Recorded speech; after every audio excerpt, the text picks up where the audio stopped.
Okay, so this is the second in a series of webinars that I've been asked to do, that I wanted to do for Dover Court. It's called the Emotional Rollercoaster. I don't know if you were at my webinar last time, but that was about family coping. The emotional roller coaster is an extension, really, of what I talked about last week. I think it's really important to acknowledge that we have all been on quite a significant emotional roller coaster since January, probably, but it seems to have gotten worse over periods of time and also developed into something that we really weren't expecting. So I'm going to start by asking how you are. How are you? Like I said last week, we're not all in the same boat, but we are all in the same storm. We're in the same COVID-19 storm. There are things beyond our control which are tossing our boats around. But all of our boats are different. Also, like I said last week, we react differently. We all go through the same stuff differently, as shown in that little picture. So my question is, how are you? We have had, or all the teachers at Dover Court and many of the students have had 14 days in quarantine. We are now 44 days on our circuit breaker and into 4 weeks of Dover online teaching. Okay, how are you? I'm fine for asking, is the little thing that goes with that picture. Obviously, it isn't easy. Hasn't been easy for anybody. And it's important to acknowledge that. So the first thing I'm going to ask you to do is to have a little chat. If you're on your own, please have a thought for yourself, maybe make a few notes. If you are with your children or your partner, just to set the scene for this webinar, have a thought about the experiences, the emotions that you've experienced. Think about the positive emotions, think about the negative emotions, think about the normal and common emotions you've been having, and think about the less common, the more unusual or rare emotions. See if you can get together a list of emotions, or just talk between each other. Throw some words out there so we can get an idea of how everybody is. So I'm going to give you 2 minutes to do that.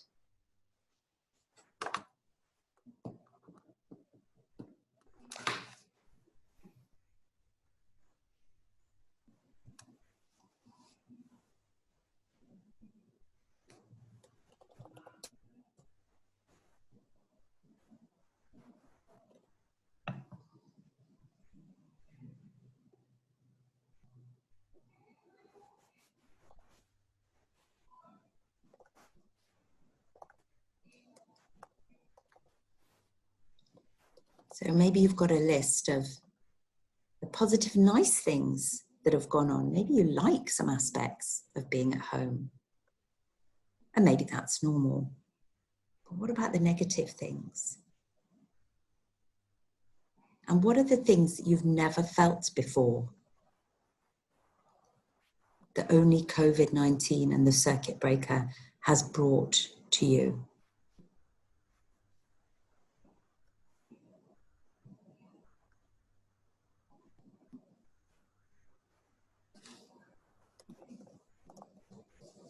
Okay, so hopefully you've had a little think about that.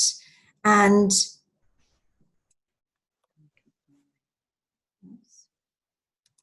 okay, so this is a fantastic resource, which very much I've used a lot to help people talk about their emotions. Just have a look at it. It's quite fantastic. It's called the Emotional Vocabulary Wheel, and I suggest that you print one out and put it on your fridge. So when you or someone in your family are having trouble at describing how you're feeling, go and take a look to see if you can find an appropriate descriptor. Now, of course, one of the interesting things about different languages, and lots of you will be also linguists, you will have knowledge of more than one language. Very often, emotions are fascinating in the way that very often there may be a word that you understand what it means in another language, but there really isn't an accurate word that matches it in English or in another language. Because emotions are also, there are cultural edges as to how people interpret emotions. So just look at this wheel. The biggest sector, I'm pleased to say, are the happy, positive emotions. But look at the angry emotions, and we're going to focus on that a little bit later. The angry emotions, there are also an awful lot of them.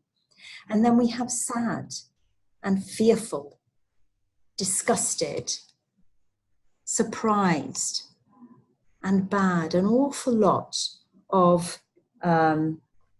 different emotions with a lot of vocabulary. And this is also something to, if you do have another language, it's very good to help your children expand their vocabulary by using this to express themselves. So a win-win situation when you're talking about emotions. Okay. So we've talked a little bit about emotions. You've identified some emotions that you've been feeling. This is really important. Where do you feel these emotions in your body? How do you know you're having an emotion? How do you know? Do you think to yourself, oh, I'm sad now? Or is there a tear in your eye first? What is it? How do you know? There is an amazing book, which an amazing scientist, Bessel van der Kolk, who has really done a massive amount of research on this. And his book, The Body Keeps the Score, is for anybody who's interested in this sort of thing. Because, as you know, when you are upset, you might be tense. I felt my jaw was hurting earlier this week, and I was thinking, why is my jaw hurting? And when I took time to think about it, I have actually been, and many of us have been, quite stressed this week, a little bit tired. Turns out I must have been clenching my jaw in my sleep. My body was telling me something that my brain really hadn't quite come to terms with. I'm okay now, by the way, thank you. But you know what, with children, how do you know when they're sad? Sometimes you don't. Sometimes it's a tummy ache, it's a headache, it's somewhere in their body. I quite often talk to children, and I use this sort of resource and say to them, you know, what happened back there? Or what happens when you're getting cross with your mum or your dad or something like that?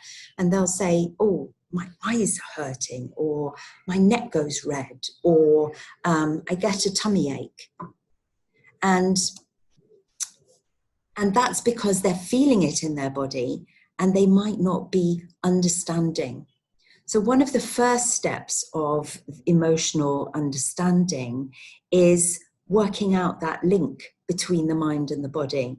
And I come back to that at the end of this webinar, where we look at that in more detail. Okay, so just this one for the older children and the adults. Most of you, well, many of you may have heard of Daniel Goleman. He does a lot of work with Harvard now, Harvard Business Review. He did the early work in the 80s on emotional intelligence.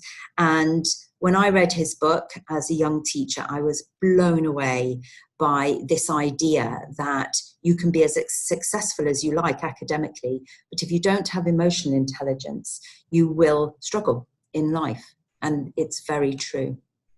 So just have a read of these and think for yourself. Do you always recognize the emotions you're feeling? Do you? Can you manage those feelings without allowing them to swamp you, particularly while we're on this emotion roller coaster? Can you motivate yourself to get jobs done? And do you sense the emotions of others and respond effectively? Now, If you say an absolute yes to all of those, then you are highly emotionally intelligent, because those are the key things that we need for that. However, and I'm very impressed if you did, this is the,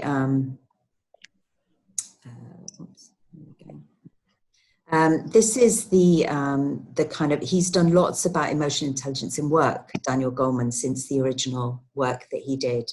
And he sees these 4 aspects as being key to success, a business person who's successful. And if you just go around from the left down around to the right, you'll see how they're linked. So self-awareness is about knowing your emotions. Self-management is about managing your emotions and motivating yourself. Social awareness is about recognizing and understanding other people's emotions, empathy. And relationship management is about managing relationships, which is others' emotions. The massive challenge here, I'm not going to go on too much about it because there's lots and lots if you're interested to read about. And Ian Moody, our counsellor at school, really recommends the 6 Seconds Emotional Intelligence Network. He gets a lot of stuff from there. So if you're feeling interested in following this up, I would go there. Now let's talk a little bit more about emotions with COVID-19. How do we know people are having emotions, whether they're positive, but I have to say we have had quite a lot of negative emotions.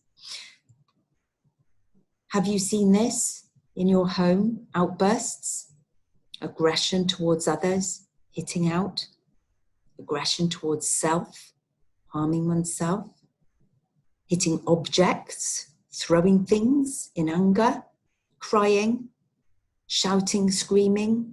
One lovely teacher told me the other day that her 3-year-old, who seemed to have coped with this all very well, has just started screaming. She screamed all day one day.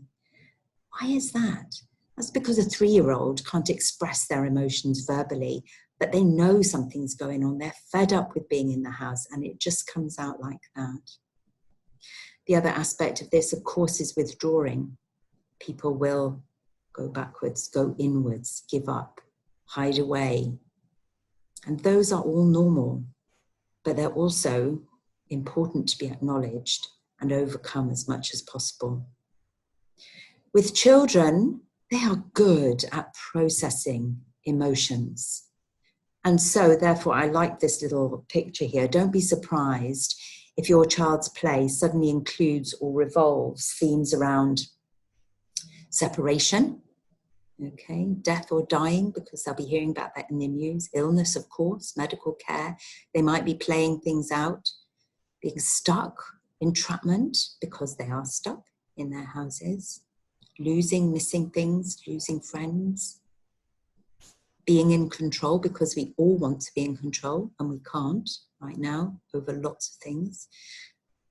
Superheroes and saving, nice positive aspect, and about scary things or being scared. One thing that a lot of people have talked to me about are nightmares, sleeping badly and nightmares in this. So it's not to be underestimated, the impact of this emotional roller coaster that we're on. These things will come and they will go, and they may come back, and they need to be acknowledged, and we need to learn what to do with them. Anger is one of the big ones, and I think it's really important. I would be amazed if there's somebody listening to this who hasn't felt angry at some point. Anger, it's okay to feel angry. Anger gives you energy. And there are many, many reasons for why you might be angry, which we have another little emotion circle written there. It's what you do with the anger that matters. So we're talking here about adult anger, but we're also talking about children's anger. What do you do with it? Adults usually are much, much better at controlling their anger and managing it. Children tend not to be. And it is our job to try and teach them and help them manage that anger. And if you don't know this, they call it the assault cycle, but it's really an anger cycle this is quite an important, helpful thing to know about if you have children who are kicking off, as it were, who are having absolute crises. If we go from this side here, A, there will be something that triggers it, and it's best if you can learn your children's triggers and teach them what their triggers are. And that will escalate. Now, this is a time to use calming if you know it's coming, and to teach a child calming techniques. Because once you've got into the crisis phase, a child or an adult has no rational control over what's going on, and they can be really nasty. The behavior can be very, very challenging at this point, but you can't rationalize with somebody at this point. You just need to avoid them, and they need to be somewhere safe. And then you're looking at this phase here, the this plateau recovery phase, which is a time when many parents and teachers as well, go try and talk to a child, and they're not listening at this point, and anything can set them off again into another angry outburst, as you can see on the diagram there. So it's really important to give people, if they've reached their limit, if they're overwhelmed, if they've just had enough, they need space and time, a safe space and time to recover. And it can go on for a very long time. And then there is usually a post-crisis depression phase. So a child will then cry and cry and cry. An adult will cry because they're upset, they're exhausted, and they've been through something that they wish they hadn't been through. So understanding this cycle is really important. And it's only at the end of it that you can talk to them, help them, and help them understand. So when we're talking about anger, the best, if you can understand this, it can really help you teach others about how to manage it, particularly this bit about the recovery phase, because that can just be re-triggered, and it can take a very, very long time for a child to be able to think straight after a really angry outburst. So what might be a trigger for an angry outburst? And I'm thinking particularly of children talking to each other, and maybe adults bickering at each other. But we have a lovely term called sticky words. And the principle about this is that once it's out, you can't take a word back because somebody has heard that word. You might claim they heard it wrong. You might wish you hadn't said it. So one of the tricks of life is about thinking before speaking. And it's very similar with emails. The adults will be smiling at this. Write the email, but don't send it straight away if you're really angry, because it might not be exactly what you want to say. The trick is about how to say what you want to get the reaction you need, because if you are angry and you blurt something out, you are unlikely to get what you want. And there's a lovely lesson that you can Google called the toothpaste lesson, which we can do with children, and it's a lovely way to explain to children. You use sticky toothpaste when you say nice things. That you squeeze a bit of toothpaste out, and each lump of toothpaste is a nice word, or is a word, and some of them are nice, and some of them, if they're not nice, and you try and take them back, you can use your teaspoon and try and put them back into the toothpaste tube and off that heart, but they don't go. They always leave a mess. So that's a nice little technique that people can use to just to have a little chat with children if they're being really nasty to each other or to you. Just learn about how, teach kind words stick, and that's what we would like. One of the main emotions that many of us will have felt over these last few months is sadness. And I love this little cartoon where it says, sometimes memories sneak out of my eyes, roll down my cheeks. I've been teaching 2 lessons with Year 7 and Year 8. Some of the children have been beautifully expressive about how they're sad, about one boy had to give away his cat, somebody else is leaving the country, others are just missing their friends and worried about family elsewhere. Now the sadness, you can't just not be sad, just doesn't work. You need to embrace it. If you're sad, cry. There's nothing wrong with that.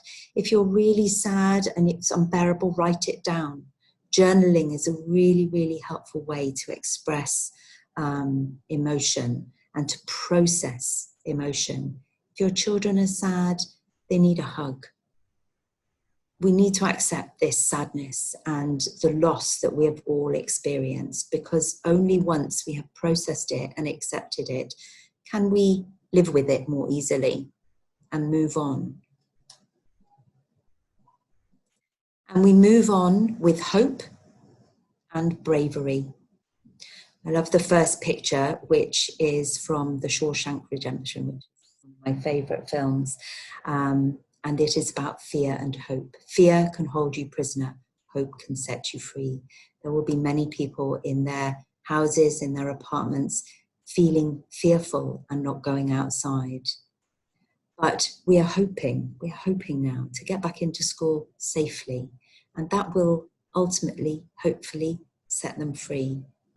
And I wanted to show you this lovely book of hopes written by, they're short stories written by a range of very well-known artists, and they're written for children and adults to read together. The Book of Hopes, it's a free book, which you can download from the internet. So all of those things, I think what I'm hinting to about this roller coaster is, how do we make the roller coaster calmer, either slower or flatter, or something that we can cope with better? And you will have heard a lot about things like mindfulness, about meditation, about it can get very confusing, all these different things. So I'm going to take you through very briefly about the aspects of mind and emotion control. It is true, we can learn to control our emotions and not be victim, not be a complete victim to our emotions. We can learn to manage them, but it's not easy, and there are different ways of doing it. So I don't advocate for any particular way, but I'm just going to take you through a few options which can help to flatten or slower our roller coasters in life, as well as COVID-19.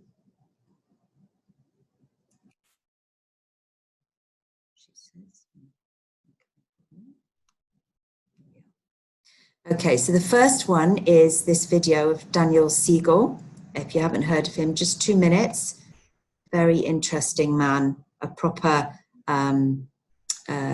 scientist on Mindsight.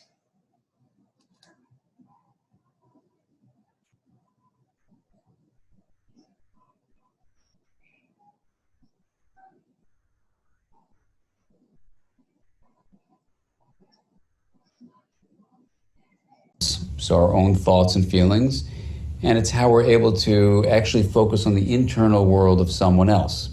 So at a very minimum, it's how we have insight into ourselves and empathy for others. But Mindsight is more than just an understanding. Mindsight gives us the tools to monitor the internal world with more clarity and depth, and also to modify that internal world with more power and strength. So in all these ways, Mindsight is a construct that's a bit larger than insight. It's even larger than mindfulness, because it's really about not just being present moment to moment, but it's about being present so you monitor what's going on, but then modify what's happening. So it's an empowering, action-oriented way of describing the power of the mind to actually change the structure and function of the brain. That you aren't a prisoner to the synaptic legacy that you had because you had these experiences that got shaped. With Mindsight, you can actually alter the course of your life because you become awakened to the power of attention to actually integrate areas that weren't integrated before. And when we modify the internal world, we can move it from chaotic ways of being and rigid ways of being to more harmonious function. And this way that we move the mind toward health is exactly what Mindsight allows us to do. It's a way of really taking a mind and awakening it to the fact that you aren't just a passive participant in life, but could be an active captain of your own ship. This is how you become the author of your own story of your life. Dan Siegel has written a book called Brainstorm, which I'm going to talk about next week in my webinar, which is particularly for adolescents. And I have used that book several times with year 11, 12 and 13 students. And it's very empowering. Sorry, running out of time. Very empowering. So if you're interested in that sort of thing, I would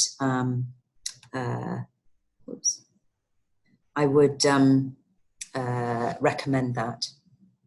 Now, if you are into breathing, I absolutely love this little clip. And this is another aspect. I'm sure that there is a huge amount of science behind it, but this has history and culture, and it just shows, I think, the power of breathing. So let's hope it comes up for you well.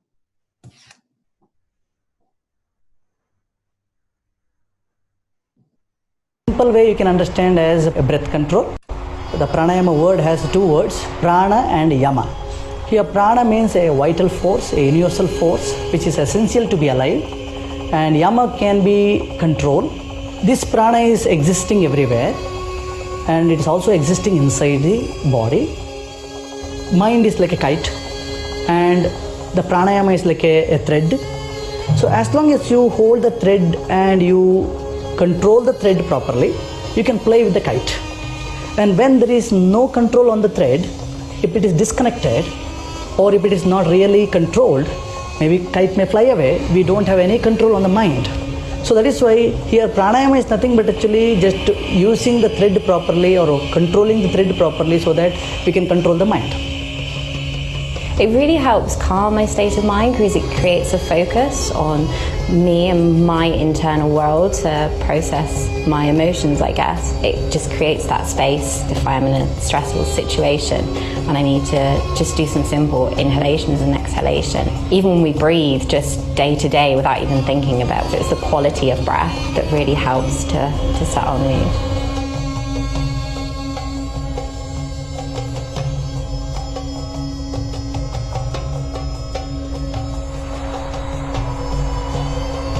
Prana is actually a universal energy. It is existing. Who started or who brought this technique is not sure actually in yoga, because most of the history of the yoga is actually unclear. Anybody can practice pranayama, full yogic breathing or abdomen breathing. This all anybody can do it. You can do it in the lying down position. You can simply sit and do.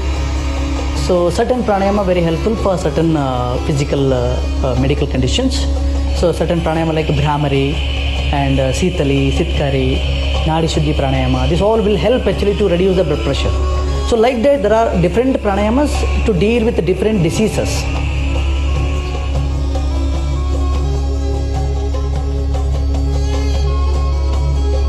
If you're going to breathe rugged, then your mind is going to be high energy. If you're going to take slow, deep breaths, then you've got a peaceful mind. But I'm not constantly aware of it. I mean, I'd love to be taking quality breaths 100% of the time.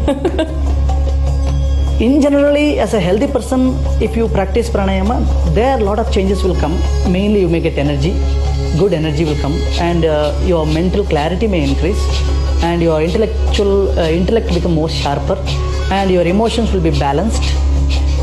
Where I'm going to be starting my job, they handed out a leaflet and it was a lot to do with breathing to help in stressful situations or post-stressful situations to process things and just to have some time to yourself. It wasn't called pranayama, but to myself, I was reading the leaflet and thinking, this is pranayama. In the sutra it is said actually, Tatakshyate prakasha varna, means the inner brightness will uncover.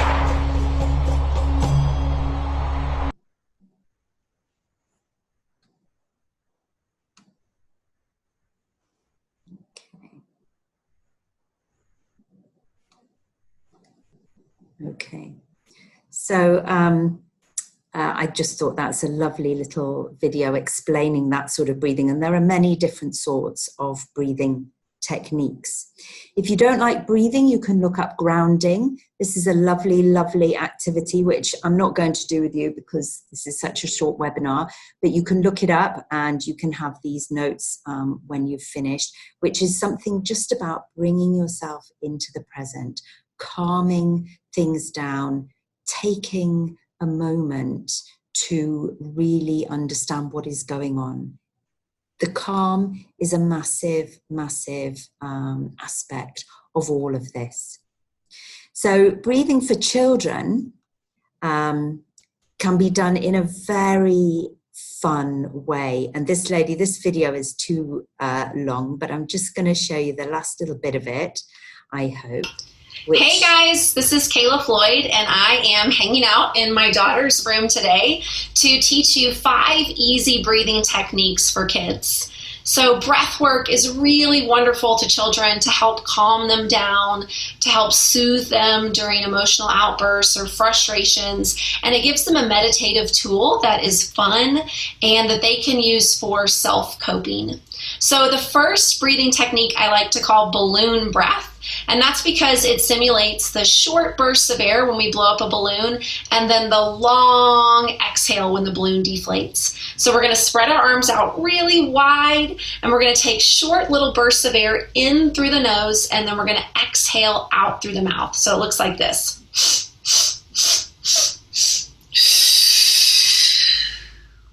Again.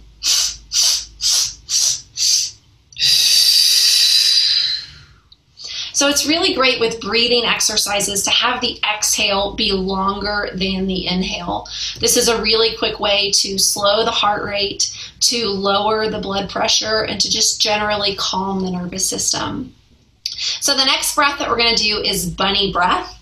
And we're going to have our bunny paws here. And we're going to look around and sniff around like bunnies. We're going to take 3 short bursts of air through the nose and then 1 long exhale out through the nose. And it looks like this.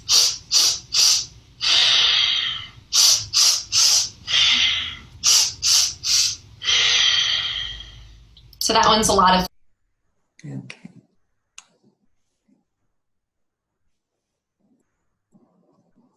So there are 5 of those. They're absolutely lovely. I really recommend that, and it's such fun. If there are older children watching, they can do it with their younger brothers and sisters. So take some time to do that. I have to mention acceptance and commitment therapy. If things are getting really difficult, this is a way to go. There are lots of resources that I've put with the pack if you feel you want to delve into this in more detail. If things are really challenging on a personal level, have a look at this. It's very, very well established and it works well. And there's a lot of this sort of thing that you can do for yourself these days. There's a really nice webinar which is in the resources of the notes. So you can't get rid of your fears always, but you can learn to live with them. And I'd like to finish with this lovely little slide. If you want to read it. And what this illustrates to me is the importance of sharing emotions. Little children aren't able to very often, but and you will see it in their behavior, like I said before. But as soon as children get, about 7 or 8, they are able to start to really express themselves. And one of the greatest gifts that you can do as a family, or the greatest things you can do as a family, is to take time to explore emotions. And when a child says something, listen. And if you're a child, you're a young person with your mum or your dad there, Ask them when they look really upset. Be empathic. Are you fed up, Mum? I understand that. I'm fed up too. Those things can really, really help help us to cope with the incredible emotional roller coaster that's going through. So I'm sorry there isn't time for questions. Many thanks for listening. You will be emailed this webinar and the resources tomorrow in case you're interested. And if you want to talk to me personally, you're very welcome to email me, and my email address is at the bottom. So thank you very much, everybody. I have hit exactly 40 minutes allowance on Zoom. So I will say goodbye. Have a lovely, relaxing evening and do some lovely deep breaths.